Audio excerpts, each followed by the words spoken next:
नमस्कार दोस्तों, मेरा नाम है चिराग गोठी। आप देख रहे हैं क्राइम तक। मेरे साथ आज आए हैं परिवेश पांडे और साथ में है मनीषा झा। आज हम बात करेंगे मूसेवाला केस की। इतने दिन बीत गए हैं, पुरानी बातें नहीं करेंगे। क्या हो रहा है इस केस में? क्या सिस्टम का एक तरह से कहा जाए लूप होल है, या ये कहा जाए कि इस तरह के केसेस लगातार हो रहे हैं? हम मूसेवाला की डिस्कस करें, लेकिन उन केसेस का क्या जो अदालतों में पेंडिंग है, जो इतने सारे केसेस पेंडिंग है पुलिस थानों में, जो जस्टिस की एक तरह से कहा जाए मांग की जा रही है उनकी, ऐसे में इस केस में क्या अपडेट है? मनीषा बताएंगे। मनीषा, क्या अपडेट है? देखिए, इस केस में अपडेट हर रोज़ कुछ ना कुछ, यानी कि हर रोज़ कोई ना कोई गिरफ्तारी हो रही है, कोई ना कोई क्लू मिल रहा है। शुरुआत से ही हमने देखा है कि पहले सीसीटीवी फुटेज भी आया, किस तरीके से कनाडा से तार जुड़े, हर चीज़ सामने आ रही है। लेकिन जो सामने नहीं आ रहा वो है जो रियल आरोपी है, यानी गोल्डी बरार कहाँ है? गोल्डी बराड़, जिसने खुद बोला है कि मैंने मारा है, मैंने मरवाया है, तो वो तो कनाडा में है, वो तो वहाँ पर छिपा बैठा है। लेकिन ऐसा कुछ अपडेट नहीं आ रहा है जो हम जानना चाह रहे हैं, जो देश जानना चाह रहा है। वो कनाडा में है, तो उससे ढूंढने के लिए क्या कर रही है प्रवेश पुलिस? गोल्डी बराड़ जैसे कि इंटरनेशनली क्रिमिनल बन गया है। मतलब उसके लिए आपने सुना होगा, 2-3 दिन न्यूज़ पे चल रहे हैं कि उस पर रेड कॉर्नर नोटिस जारी कर दिया गया है। अब हमें ये समझना होगा कि रेड कॉर्नर नोटिस क्या है। मैं आसान भाषा में बताऊंगा आपको। इंटरपोल एक अंतर्राष्ट्रीय पुलिस होती है जिसमें 152 देशों के लोग हैं, सदस्य हैं, और वो सब मिलके इस ऑर्गेनाइजेशन को चला रहे हैं। उनके हर देश के सदस्य के लोग हैं वहाँ। और फिर वो इंटरपोल डिसाइड करती है, हम उनके पास रिपोर्ट भेजते हैं कि ऐसा ऐसा शख्स है, इसके खिलाफ रेड, हाँ, हमारे देश में वांटेड है। फिर वो देखते हैं कि ये इस क्राइटेरिया में बैठता है कि नहीं। अब घरेलू हिंसा, ये छोटी मोटी चीज़ों के लिए आप किसको इंटरपोल में नहीं, कुछ बड़ा उसने कुछ किया है या फरार है, कुछ बड़ा, हाँ, बहुत सारे, मतलब बहुत सारे उनमें की पॉइंट्स है। फिर वो सजेशन को आगे बढ़ाते हैं। इंटरपोल को लगता है कि हाँ ये बंदा है, तो उस पर वो रेड कॉर्नर नोटिस निकालते हैं। अब रेड कॉर्नर नोटिस का मतलब ये नहीं कि वहाँ की पुलिस उन्हें अरेस्ट कर लेगी। बस ये बताया जाता है, उन देशों की पुलिस को सचेत किया जाता है कि he is a criminal, he has so and so background. इसका मतलब नहीं कि वो देश में वो आदमी अपराधी है। अब इंटरपोल उनकी हेल्प करती है, अगर ये इनकी अगर कुछ भी जानकारी इनके पास, इंटरपोल के पास आएगी, तो इंडिया को साझा करेंगे कि फिर अगर वहाँ के कंट्री के हिसाब से वो क्रिमिनल नहीं है तो वहाँ भी पहले केस लड़ना पड़ेगा। डायरेक्ट अरेस्ट तो हो नहीं सकती। और इसमें मुझे लगता है ट्रीटी का, हर देश का जैसे अलग अलग ट्रीटी है, तो उस हिसाब से फैसला होता है। जैसे हमने माल्या के केस में देखा, अभी तक आया नहीं है, हालांकि ट्रीटी हमारी यूके से, लेकिन उसके बावजूद अभी तक नहीं आया। तो रेड कॉर्नर नोटिस की अगर बात की जाए तो ये तो एक कहा जाए, ये तो हर केस में होता ही है। हर बार हम सुनते आ रहे हैं 50 रेड कॉर्नर नोटिस निकले। हुआ क्या? होता कुछ नहीं है, होता कुछ नहीं है, क्योंकि आपको उस हिसाब का कोऑर्डिनेशन वहाँ की पुलिस से मिल ही नहीं पाता जब तक वो वहाँ के देश के साथ भी कुछ बड़ा क्राइम ना किया हो। विजय माल्या, आप बताओ। विजय माल्या, हमें सबको पता है, लंदन में वहाँ बैठता है, घूमता है। नीरव मोदी वहाँ घूमता है, बैठता है, सबको पता है, लेकिन उसके बावजूद फेल्योर है ये, हमारे सिस्टम का फेल्योर है। अगर गोल्डी बराड़, जिसने खुद फेसबुक पोस्ट किया कि हाँ मैंने मरवाया, आप ये देखिए कि कितना बड़ा ये मुद्दा बन चुका है देश के लिए, हर दिन रात न्यूज़ चैनल पे चल रहा है, लेकिन फिर भी वो नहीं पकड़ा गया, तो किसका फेल्योर है? आप बताइए, किसका फेल्योर है? नहीं, वहाँ ऐसा नहीं है कि गोल्डी बरार के बारे में लोकेशन नहीं है पुलिस को, 100% पता होगा। बल्कि कई बार तो एड्रेसेस भी शेयर कर दिए जाते हैं एजेंसी से कि भी ये एड्रेस है, यहाँ पकड़। लेकिन कई बार टेक्निकलिटीज़ में इतना हम लोग घूम जाते हैं कि मुश्किल होता है उसको। लगता है तो ये तो है बिल्कुल, लेकिन फिर अगर ऐसी टेक्निकलिटीज़ जो आप बोल रहे हैं, या फिर जो फॉर्मेलिटीज़ है कि वहाँ तक पहुँचने के लिए, तो उसको फिर उस सिस्टम को थोड़ा सा हल्का किया जाए ना, क्योंकि ये सिस्टम वाइज वहाँ तक पहुँचना ज़्यादा इंपॉर्टेंट है कि उस तक पहुँचना, यानी कि किसी भी वे में उस तक पहुँचना। संजीव चावला जो बुकी था उसको लेकर आया था यूके से, और कई सालों बाद उसको लेकर आया गया था। तो ये तो रेड कॉर्नर नोटिस, चाहे व्हाइट कॉर्नर नोटिस, ये फालतू के नोटिस लगाने से कुछ एक फॉर्मेलिटी है। और ये 6 से 7 तरह के नोटिस होते हैं। Blue corner, black corner notice, yellow corner, ये 6 से 7 तरह के नोटिस होते हैं। और देखा जाए तो इनका कोई मतलब नहीं होता। क्रिमिनल्स ये लेके बैठ लेते हैं, उनका भी अच्छा हाई प्रोफाइल वो बन जाता है कि अरे ये तो बहुत पहुंचा हुआ। जैसे इनके ऊपर भी रेड कॉर्नर नोटिस था, रवि पुजारी पे, ये सब पे था, लेकिन कुछ हुआ नहीं। जब तक वहाँ की गवर्नमेंट के साथ आपका उतना इन्वॉल्वमेंट नहीं, उसे पकड़ने के लिए प्रेशर नहीं है। पता होता है, सबको पता होता है, उनकी एजेंसी को पता होता है कि ये बंदा हमारे यहाँ बैठा है, लेकिन हम इनिशिएटिव क्यों लें अगर हमें उससे कुछ प्रॉफिट होगा तो फिर अगर सब कुछ पता है कि कौन कहाँ पर है, कौन कहाँ से क्या संचालित कर रहा है, यहाँ की पुलिस को पता है, सिस्टम को पता है, तो फिर इसको हम फेलियर भी नहीं कहेंगे। इसको क्या कहेंगे फिर? इसको ये कहेंगे कि पता होने के बावजूद हम अनजान बने हुए हैं। ये लापरवाही हुई, फिर लापरवाही हुई लोअर किसी लेवल की। पे देखिए ना, लोअर लेवल पे देखिए, एक छोटे से एक चौकी से लेके ये हर जगह चलता आ रहा है अगर हम ध्यान दें तो। अभी आपने देखा होगा रिसेंटली बहुत सारे केसेस हैं जहाँ केसेस रजिस्टर्ड ही लेट होते हैं या होते ही नहीं, अंदर इंटरनल डिपार्टमेंट में ही इतनी समझ नहीं होती, सूझबूझ नहीं होती कि भाई हमारे ऑफिसर्स पे, ये हर जगह है। ये इंटरनेशनल लेवल पे तो बहुत बड़ी बात हो हमने गई। जो एक वीडियो बनाई थी उसमें बताया, मनीषा आप लोग नहीं थे उसमें, लेकिन हमने वो बताया था किस तरह से लोअर लेवल पर हम अपराधी को पुलिस ही पालती है, क्योंकि वो भाई सारा खर्चा दे रहे हैं उसको, तो पुलिस पाल रही है। और एक बार जब वो अपराध कर रहे हैं फिर उनको पकड़ रहे हैं जाके, फिर सारी मीडिया हाइप हो रहा है, फिर ये सारी ये पूरी कवायद होती है, मीडिया में आता है, हम दिखाते हैं कितना बड़ा अपराधी है। और ये आधा तो मीडिया का भी दोष है कि इतना ज़्यादा इनको हाइप दे देते हैं हम लोग। ये इतने बड़े क्रिमिनल थोड़ी हैं जिनको इतना हाइप मिला हुआ काइंड ऑफ। सहमत हो इस बात से? इस बात से तो मैं बिल्कुल सहमत हुई। इसको एक और तरीके से मैं देखती हूँ कि क्योंकि मूसेवाला की हम बात कर रहे हैं तो ये तो बहुत हाइप पर पहुंच चुका है। इतना कुछ होने के बाद सारी मतलब एजेंसीज भी लगी हुई हैं, पुलिस भी लगी हुई है, कुछ भी हाथ नहीं लग रहा है। तो आप ये सोचिए जो केस इतना ज़्यादा लाइमलाइट में है उसमें कुछ नहीं मिल पा रहा है, तो आम मतलब जो केसेस हो वो तो दब जाते होंगे। अच्छा, आप मुझे नोएडा आप रहती हैं, वहाँ से आप आती हैं, किस तरह की सिक्योरिटी आपको नज़र आती है? कुछ सिक्योरिटी नज़र आती है या ऐसी लगता है कि पुलिस सिर्फ दिखावे का? क्योंकि मुझे अपने इलाके में, तो मैं रहता हूँ दोस्तों नॉर्थ ईस्ट दिल्ली में, वहाँ पीसीआर घूमती रहती है एक दो बार, बस उसके बाद तो कुछ नहीं। नहीं, ऐसा कोई सिक्योरिटी खास तो मुझे भी नहीं लगता है। ये तो बहुत जेन्युइन बात है कि नहीं है। लेकिन चलिए ठीक है, कोई घटना हो भी जाती है, उसके बाद जब हम जाते हैं शिकायत लेकर, तब क्या हो जाता है? तब भी तो कुछ नहीं होता है। लेकिन हम पुलिस को बहुत गाली दे रहे हैं परिवेश कई दिनों से।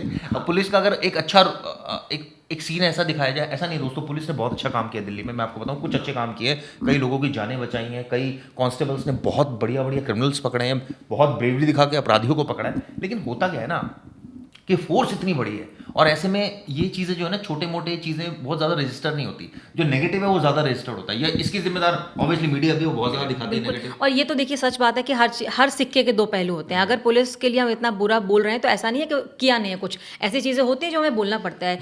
जनरली अच्छा करती है। अच्छे की तारीफ हम इसलिए नहीं करते क्योंकि वो तो पुलिस का काम है। हर चीज़ परिवेश, मुझे जो लग रहा है कि ये सब कुछ घूम फिर के ना, ये आपकी पॉपुलेशन पर बेस्ड होता है, आपकी पुलिस स्ट्रेंथ पर बेस्ड होता है कि आपकी पुलिस स्ट्रेंथ ही नहीं है। एक आदमी आईपीएस ऑफिसर जो गद्दी पर आता है वो यही सोचता रहता है, इतनी सारी कंप्लेंट है यार, मैं कैसे डील करूं, इतने मामले में कैसे डील करूं, कैसे मैं इतना प्रेशर झेलूं, ऊपर से 50 तरीके के प्रेशर्स होते हैं एचएम से लेकर नीचे ऑफिसर्स को, तो वो किस तरह से कोऑर्डिनेशन नहीं बना पाता कभी। मतलब रिलैक्स माइंड से मैंने देखा कि वो बड़े एकदम सिस्टमेटिक माइंड से, रिलैक्स माइंड से। आज ही का देख लो, आज राहुल गांधी गया है ईडी की, कितनी पुलिस लगी है जबरदस्ती की, और पूरी अमला लगा हुआ है पुलिस का। तो आप सोचिए कितना प्रेशर सुबह उठते ही। आपने देखा होगा जब ऐसा कुछ भी होता है और कोई जाए रिपोर्ट करने, तो बोल रहे अरे आज मत आ रिपोर्ट करने, जा जा जा, आज बहुत बिजी, आज कोई है नहीं। ये हर जगह होता है। अब किसी बड़ी रैली हो गई, मोदी जी समझिए आ रहे, पीएम आ रहे, तो उस इलाके का पुलिस स्टेशन बोलता है आप जाओ थोड़ी देर बाद आना, मतलब कुछ भी बहाना करके उसे भेज देते हैं। तो ये तो कैपेसिटी तो कहा जाए तो कम है, लेकिन देखिए उनकी रिस्पॉन्सिबिलिटी भी है, ये भी हम नहीं कह सकते। एक पुलिस वाले ने मुझे बोला, भाई हम भी तो इंसान ही हैं ना यार, कितना हम लोगों को भी अगर दिखता है कुछ गलत दिखता है तो हम करते हैं, लेकिन अब एक हर चीज़ की एक लिमिट होती है ना, कि अगर आप रोज 100 कंप्लेंट आ जाएगी, वो आदमी कितना, फॉर एग्जाम्पल मनीषा आपको अगर रोज कह दिया जाए इतने पैकेज बनाने हैं कराने, तो आप भी इरिटेटिव हो जाएंगी ना। जेन्युइनली होंगे, लेकिन अगर मेरी ड्यूटी है तो मैं अपने एंड से तो कोशिश करूंगी कि मैं उसको करूं। और देखिए 100 अच्छे पर एक गलत जो है ना, हम उसी को देखते हैं। और सवाल ये है ना, ये फिर प्रवृत्ति एक गलत है। से आप फिर वो कर देते हो, उसकी एक इमेज फॉर्म कर देते हो कि भाई ये गलत इसने। ये ह्यूमन नेचर भी है। अगर आप 100 अच्छा काम करोगे और एक गलत करोगे तो आपकी गलती लोग देखेंगे। ये बिल्कुल सच बात है। और पुलिस ना एक बहुत बहुत जिम्मेदारी वाला पद है। मतलब पुलिस में जितने भी लोग हैं, एक बहुत जिम्मेदारी वाला पद है। दूसरा कि एक विश्वसनीय भी है। हम नहीं वो तो ठीक है, विश्वसनीय है। आप ये बताइए, पुलिस में जाना कौन चाहता है आज की डेट में? कोई आपके जो बच्चे होंगे या आपके जो मदर फादर है, क्या वो कहते हैं कि आप पुलिस में जाओ? कोई नहीं जाना चाहता। उस एंड काम कर रहे हैं तो भाई मोटिवेट तो करो लोगों को आने के लिए। आईपीएस नहीं बनना चाहता कोई, कहता है कौन इतना झमेले में पड़े यार, पूरा उससे बड़ी आईएएस बनते हैं कि वो बढ़िया है, कम से कम वो ये सारा झमेला तो नहीं है, रोज लॉ एंड ऑर्डर का इशू, रोज यहाँ डांट पड़ रही है, रोज यहाँ गलतियां हो रही हैं। वहाँ तो ठीक है भाई, डेवलपमेंट वर्क ही तो करना है। और ये कहीं ना कहीं देखा जाए तो सही है, खुल के काम नहीं करते। क्या गैंगस्टर्स मुंबई में नहीं थे, खत्म नहीं किया गया उन्हें, पंजाब में भी जब था जब गैंगस्टर्स को, लेकिन वैसा फ्री हैंड आप पुलिस को देते भी नहीं ना। इसमें देखिए दोनों तरफ से देखना चाहिए कि पुलिस चाहे तो एक दिन में पूरे गैंगस्टर्स को ख़त्म कर दे, एक दिन में पूरा सफाचट कर दे, लेकिन पुलिस भी उसका ही पार्ट है, गवर्नमेंट भी उसी का पार्ट है, सब एक दूसरे के साथ मिलके ही। पंजाब में कितने होंगे, गिन चुन के 20 गैंगस्टर्स होंगे बड़े, कितना टाइम लगेगा? आज सब येरवाड़ा में बंदे बड़े बड़े गैंगस्टर मुंबई में कुछ ऐसे बड़े लेवल पे होता नहीं। क्यों? क्योंकि एक टाइम पे लगा वहाँ की गवर्नमेंट को खत्म करना बोला है। भी कि पता तो सब है पुलिस को, सब पुलिस पता है। को सब मालूम है कहाँ पर कौन गैंगस्टर है, कौन क्या कर रहा है, किसको कौन गुर्गे हैं, सब पता है। लेकिन आपने वही कहा ना कि वहां तक पहुंचने के लिए भी इतना मुझे लगता है कि वो भी क्यों दुश्मनी मोल लें, कभी कभी तो पुलिस ऐसा वाले भी साफ लगता है। कहते हैं हम क्यों ले, हम हमारा थोड़ी कोई काम है, हम ठीक है हम एक लेवल तक हैं, हमारे ऊपर आप मुकदमा कर देते हो, हमारे ऊपर 302 का मुकदमा कर दोगे अगर हम किसी को एनकाउंटर कर देंगे। हालांकि जब हमने ये क्वेश्चन हमारे व्यूअर से पूछा कि क्या होना चाहिए, हालांकि देखिए लीगली तो ऑब्वियसली एनकाउंटर को हम सही नहीं, लेकिन बहुत व्यूअर्स ऐसे थे जिन्होंने कहा एनकाउंटर ही एक सोल्यूशन है। यार आप कब तक झेलते रहोगे, आप सोचिए आप कब तक इन लोगों को पालते रहोगे। ये लोग जब तक रहेंगे नासूर है, ये लोग सिस्टम पर के लिए नासूर हैं। ये लोग जहाँ रहेंगे वहाँ सिस्टम को गड़बड़ करेंगे, पॉलिटिकल सपोर्ट इनको मिलता है और इस तरह की ये हरकतें करते हैं। फिर एट द एंड क्या होता है, यही होता है जो अब मूसेवाला में हो रहा है। ठीक है, और चलिए ठीक है एनकाउंटर ना भी सही, क्योंकि उसको हम जेन्युइनली ठीक लेकिन नहीं फिर कैसे ठीक होगा? हाँ तो वही बोल रही हूँ, अगर एनकाउंटर ना भी करे तो अरे बहुत सारा सिस्टम वाइज, आपने कहा ना सिस्टम वाइज पहुंचकर दबिश देकर जा सकते हैं, उनको जेल में डाल सकते हैं, उन पर फिर नहीं तो जेल से फिर वो गैंग चला रहे हैं, जेल में डाल रहे हैं। अब यहाँ पर तो पुलिस ये का फेल्यूर यहाँ है। तो सिस्टम का ही अगर failure जेल है। में रहकर भी गैंग चला रहे हैं तो किसका फेल्यूर है? जेल में कोई आपकी कैद में है फिर भी वो अपनी मनमर्जी के कर रहा है, तो आपने जिसने कैद किया है यानी कि पुलिस यानी कि जेल, उन पर सवाल उठ रहा है, जाहिर सी बात है उन पर सवाल उठ रहा है। और ये तो बहुत ही है कि जिसने अरेस्ट किया है वो देख नहीं रहा है। अब जो जेल अथॉरिटी वो अलग डिपार्टमेंट है, वो कहीं ना कहीं सेटिंग लगा के वो अपनी बात अंदर सब पहुंचा रहा है, सब बाहर निकाल रहा है। अब जो बाहर है, मतलब यहाँ भी पुलिस का भी डिफरेंशिएट है, देखा जाए तो जो बाहर पुलिस है वो बाहर अपना हिस्सा बरोबर कमा रही है। अब जो अंदर वाला पुलिस है उससे भी कमाने का मौका चाहिए, तो वो इस तरह से कमा किसी को ऐड देना पैसा चाहिए, पैसा आना चाहिए बस।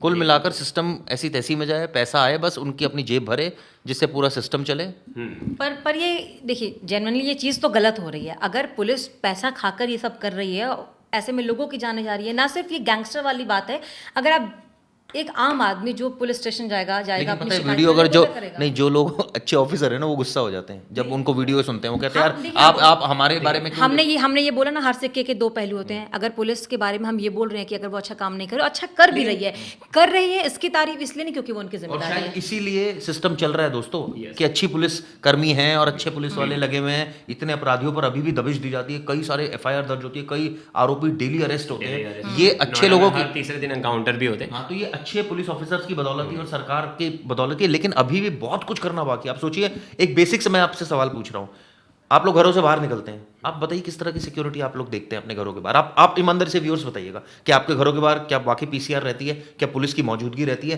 क्या वहाँ पर रात के वक्त जो है महिलाएं भी ऑब्वियसली निकलती हैं घर से बाहर, क्या उनकी सिक्योरिटी का कोई फुल प्रूफ प्लान है पुलिस के अच्छा, पास? मौजूदगी रहती भी है तो क्या वो एक्टिवनेस रहती Activeness रहती है? पुलिस है। की पीसीआर ऐसे बैठे हुए आराम, आप तत्परता तो दिखाई, आप रहिए ना रोड पर, देखिए तो कौन जा कभी रहा है, आपके कौन आ साथ रहा कोई है। ऐसा इंसिडेंट हुआ शेयर करना चाहेंगे व्यूअर्स के साथ, जिसमें आपने पुलिस को कुछ कहा और पुलिस ने कोई रिएक्ट नहीं किया? मेरा फ़ोन चोरी हुआ था, ठीक है। तो देखिए पुलिस को बुलाया, पुलिस आ गई थी, ये दिल्ली की बात है, पुलिस आ गई थी, कंप्लेन भी किया, लेकिन हुआ कुछ नहीं, और उसके बाद ठीक है देखेंगे बताएंगे, मुझे नहीं लगा उन्होंने काम किया उस पर, क्योंकि बताएंगे ये चीज हाँ बहुत हाँ And बिल्कुल, ये- क्योंकि ये- उन्होंने टाल ये दिया। सेम केस मेरे साथ भी हुआ। मेरी एक फ्रेंड का फोन स्नैचिंग हो गया, तो पुलिस वाला बोलता आप केस करोगे तो आप कोर्ट में प्रूफ कैसे करोगे? पुलिस वाज एडवाइजिंग कि यार वो हेलमेट पहना, आप कैसे पहचानोगे कौन था, आपका केस तो वीक हो जाएगा। मतलब पुलिस सजेस्ट कर रहा था कि एफआईआर ही मत करो। देन नहीं हमें एफआईआर करना है, वो आपका काम है, आप उसे ढूंढ के लाओ। हेलमेट पहना तो मतलब क्या कोई भी क्राइम करके चला जाएगा?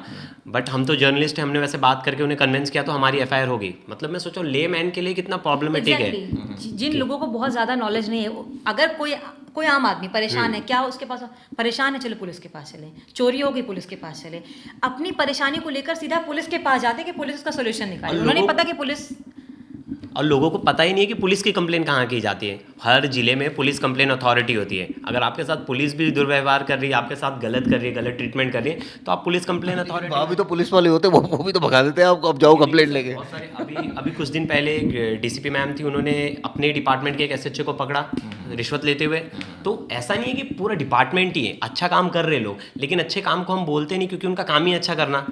वो नहीं, वो बैठा हम है, बोलते हैं, ऐसी बात नहीं है, बट लेकिन हम ऑब्वियसली जो गलत हो रहा है, जो गलत हो रहा है उस पर ज़्यादा बात करनी है, क्योंकि आप गलत हो रहा है वो ज़्यादा इंपॉर्टेंट जो है। व्यूअर्स मुझे लगता है ना, हर छोटी छोटी चीज़ों से ही जुड़ी हुई हैं सारी चीज़ें। अगर अच्छी सिक्योरिटी होगी तो पुलिस सड़क पर होगी तो एक्टिवनेस होगी तो क्राइम नहीं होगा तो फिर ऑब्वियसली ठीक रहेगा। मैं ये परिकल्पना नहीं कर रहा हूँ कि क्राइम नहीं होगा, लेकिन मैं ये परिकल्पना ज़रूर कर सकता हूँ कि पुलिस कम होगा, प्लस पुलिस की मौजूदगी रहेगी। आप पुलिस स्ट्रेंथ बढ़ाइए, सालों से सुने आ रहे पुलिस स्ट्रेंथ बढ़ेगी, बढ़ती भी है, फिर वही ढाक के तीन बात, सालों से चर्चा हो रही है कि सोफिस्टिकेटेड वेपन दीजिए, ऐसा दीजिए कि भाई एकदम जो मुखबरी हो पुलिस की बड़ी ज़बरदस्त हो, और बाकायदा मुखबरी के लिए तो अलाउंस भी जाता है पुलिस की तरफ से कि भाई वो देना है आपने। लेकिन उसके बावजूद बीच बीच में ऐसे इंसिडेंट हो जाते हैं जो ऑब्वियसली बड़े दुखदाई होते हैं, बड़े दिल को चोट पहुंचाते हैं, खासकर अगर ये मूसा वाला की बात की जाए कि ऐसा मतलब कुल मिलाकर इन सब का सोल्यूशन एक है कि पुलिस फोर्स जो है और पुलिस सिस्टम जो है वो अगर जितनी भी है, चलिए ठीक है बहुत ज़्यादा नहीं है, जितनी भी अगर वो अपने काम को ईमानदारी से समझ के करे, सही तरीके से करे, प्रॉपरली करे, तो मुझे लगता है काफ़ी कुछ नहीं। ठीक वैसे मैं आपको बताऊं बहुत कुछ कर भी रही है, लेकिन बहुत कुछ करना बाकी है, ये आप कह सकते हो। ऐसा नहीं कह सकते कि हम बिल्कुल नहीं कर रहे हैं, लेकिन कर तो रही है। नो डाउट काम तो हो रहा है, लेकिन और हो जितना मिले उतना अच्छा, जितना ज़्यादा क्योंकि काम क्राइम तो बढ़ रहा है, क्राइम कम नहीं होने वाला, दिन पे दिन क्राइम बढ़ने वाला है, तो आपको उस हिसाब से प्रिपरेशन करना पड़ेगा। पुलिस कहती है जी ये तो सरकार का काम है, क्राइम बढ़ रहा है तो सरकार सोचे। हम तो क्राइम डिटेंशन में ज़्यादा बिलीव वो करते हैं, और हम क्राइम प्रिवेंशन में करते हैं, यानी क्राइम ना हो उस पर बारे में। अब भाई बेरोजगारी बढ़ रही है, या ये कहे कि एक असमानता बढ़ रही है, या ये कहे कि टैलेंट लोगों में कम है, और लोग दूसरे से इतनी ईर्ष्या करते हैं कि वो कैसे, इसके पास कैसे गाड़ी आ गई तो उसको गुस्सा आ गया तो उसने उसका क्राइम कर दिया।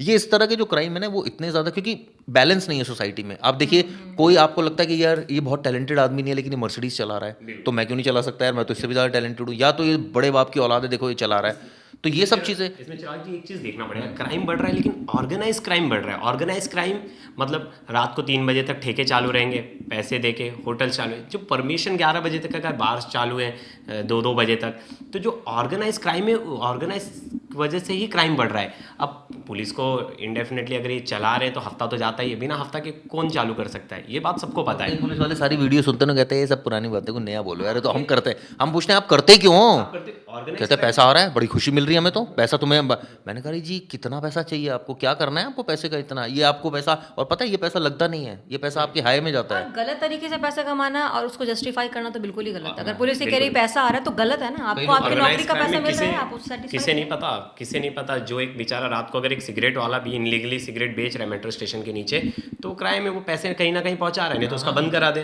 तो ये ऑर्गेनाइज क्राइम है, मतलब ये फिक्स जगह से फिक्स। अब वहाँ 10 लोग जो रात को 2 बजे इकट्ठा होंगे, अब पुलिस वो 2 बजे कहाँ घूमेगी, तो पुलिस खुद इनवाइट करती, मतलब खुद ही उस जगह को परमिशन दे रही है, वहाँ लोग। एक इंसिडेंट मुझे याद हो रहा है आपके साथ भी आया था, जब आपका एक वो अंगूठी खो गई थी, तो आपने पुलिस में कंप्लेंट क्यों नहीं की? पुलिस में कंप्लेंट की तो उन्होंने बोले कि दिल्ली इतना बड़ा है, कहाँ ढूंढे हम। मैंने बोला अरे नहीं, बट घूम तो हुई है, चीज़ तो महंगी है यार, 40 का मेरे पास बिल है। ये बोला दिल्ली इतनी बड़ी है, कहाँ घूमे, हम कहाँ ढूंढे, अब आपकी एक अंगूठी ढूंढी जाए, यहाँ लोगों की कोई सेम आंसर, मर्सिडीज इतनी घूम हो जाती, मिलती नहीं लोगों की। तुम अपनी बात करो, आप अंगूठी बात। मेरे एक रिश्तेदार थे जिनके 3 मोबाइल चोरी हुए, तो उन्होंने कंप्लेंट वगैरह की, तो मैंने 2-3 बार एसएचओ को फ़ोन किया, उसने एट देन फाइन लिखा भैया ऐसा है, मेरे यहाँ ना मर्डर केस भी हो रखे हैं, मेरे यहाँ 50 लाख की चोरी हुई है, पहले मैं उसको सुलझाऊँ, आपके 3 मोबाइल सुलझाऊँ। पर ये कंपैरिजन नहीं कर सकते ना किसी की लेकिन जेन्युइन बात है। अच्छा, लेकिन आप सुनिए, अब एक बात बताइए, एसएचओ के ऊपर प्रेशर आ रहा है, उसके ऊपर प्रेशर है, चलो सारे काम छोड़ो, पहले साहब आए वहाँ जरा आओ भगत करो, या आप वहाँ जाओ, उस जगह पर्टिकुलर मीटिंग है, या आप अपने स्टाफ को कहीं, भाई साहब यहाँ दिल्ली पुलिस में या कोई और पुलिस में तो हर 1 घंटे के बाद प्रायोरिटी बदल जाती है। आप जो काम कर रहे होते हैं वो काम ही नहीं, एट द एंड कोई और का। आपने बिल्कुल सही कहा कि उन्होंने बोला हम अच्छा मर्सिडीज चोरी हो गई, लेकिन देखिए ना मर्सिडीज वाले के लिए मर्सिडीज बहुत महंगी है, लेकिन एक साइकिल वाले के लिए साइकिल महंगी है। लेकिन जितना छोटा ऑफिसर उतना ज्यादा प्रेशर होता है, वो पता चला एमएलए से फोन करवा रहा है, कोई अपने इधर के कॉर्पोरेटर से फोन करवा रहा है, दुनिया एक छोटी सी चीज हो गई, कॉर्पोरेटर अरे देख लेना मेरा मैटर, फिर पता चला कोई लड़ाई झगड़े का मैटर है, तो इसके साइड से 10 जन पुलिस स्टेशन आ गए, उसके साइड से 10 जन पुलिस स्टेशन, वो उनका टाइम उसमें वेस्ट हो जाता है 1 घंटा समझने में, फिर दूसरे केसेस नहीं ले पाते। तो ये सब कुछ कर रहे तो इलाके में कुछ है तनाव हो गया, भाग गए। तो मतलब प्रायोरिटी इतनी बदलती है पुलिस की, और इतना ओवरलोडेड है, आप सोच नहीं सकते कि कैसे काम करते होंगे। खैर ये वीडियो आपको कैसी लगी दोस्तों, हमने कोशिश की बताने की कि पुलिस की भी अपनी भैया परेशानियां हैं, ऐसा नहीं है कि पुलिस को हम सिर्फ गाली देने के लिए बैठे हैं, अच्छे काम करते हैं तो उनकी तारीफ भी होती है, और बहुत लिटरली मैं आपको बताऊं बड़े प्रेशर में पुलिस वाले काम करते हैं। क्योंकि मैंने ये वीडियो इसलिए बनाई क्योंकि बहुत लोगों ने मुझे बोला आपने बहुत नेगेटिव बोला है पुलिस के बारे में, कुछ अच्छा भी बता दीजिए सर, तो मैंने कहा चलिए आपकी जो तारीफ है वो भी हम करेंगे, लेकिन इतना भी सच है कि फिर भी गरीब आदमी को परेशान नहीं करना चाहिए, जो आदमी न्याय के लिए आए उसको बिल्कुल नहीं धुतकारना चाहिए। माना आप बिजी हैं, आपके ऊपर बहुत प्रेशर है, आपकी तबीयत ठीक नहीं है, आपकी और प्रायोरिटीज़ हैं, एग्री विद द पॉइंट, कम से कम ये सोचिए, इंसानियत का एक फ़र्ज़ निभाइए, और ये सोचिए कि ऊपर वाले को भी तो कुछ जवाब देना है, क्यों जी? नो डाउट, जनरली आप बहुत कुछ ना करें, अपने काम को ईमानदारी से करें, इतने जी, में और आपके ऊपर कितना भी प्रेशर है तो आपके पास सोल्यूशन है, आपको बिठाए इसलिए कि आपके पास सोल्यूशन है। तो मैं नहीं बैठता, चिराग जी ये नहीं बैठती। चलिए, ये वीडियो कैसी लगी ज़रूर बताइएगा। थैंक यू दोस्तों।